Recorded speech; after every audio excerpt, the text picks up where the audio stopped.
I want to make it clear to the country that senators are not asking for salary increases. You know, you will hear some people going and saying, oh, senators are crying for money. No. This is operations funds that have already been assigned and allocated to the Senate for purposes of facilitating the offices of the senators. And for some reason, the person responsible for disbursing money at Exchequer, at the point at which money has come in and deciding which department gets money and which one doesn't, or which one is not a priority, that person never prioritizes the Senate. In fact, members will remember that our system in here is due for an upgrade. In the budget for last year, we were given 200 billion shillings to upgrade this system that never works, including during important debates and divisions. But, Mr. Speaker, the Senate cannot implement this. We have been told it will be transferred to the next financial year because they are not giving us that money. So, Mr. Speaker, I want to join my colleagues in saying that somehow, because you see the reputation out there is that senators are a bit more reasonable people, that we were not going to do maandamano like the one we saw yesterday at the National Assembly. But I want to invite you leaders here. Maandamano is not such a bad thing. Sometimes it is Luya saying that it's only the children who cry that actually get fed by their mothers. If you don't cry, your mother assumes that you're okay. Mr. Speaker, there is a very serious trend.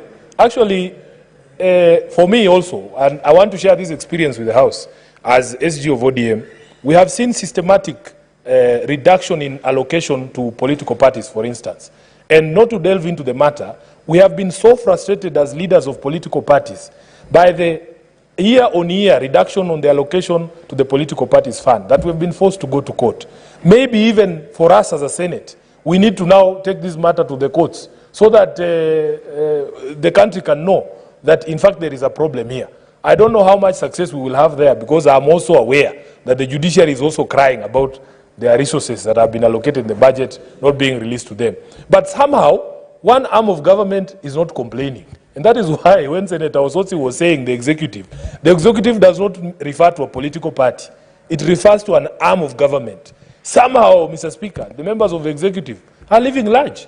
Just today, I saw a cabinet secretary wearing 4 million shillings watch on his wrist. I was like, Mr. Speaker, how is it possible in this economy?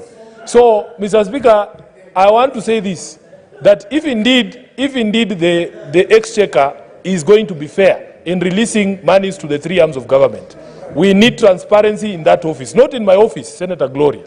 The transparency needs to be in the office of a person who receives resources on behalf of all the arms of government and decides that this is a priority, this ministry is a priority, but this, the Senate is not a priority. So I will want to join my colleagues in saying, in fact, for me, you don't need to convince me, as you know me, Mr. Maandamano. I can bring a sufuria here if I'm allowed, Mr. Speaker, so that we can shine the light on this particular issue, so that the country knows that the Senate is being mistreated. I thank you, Mr. Speaker.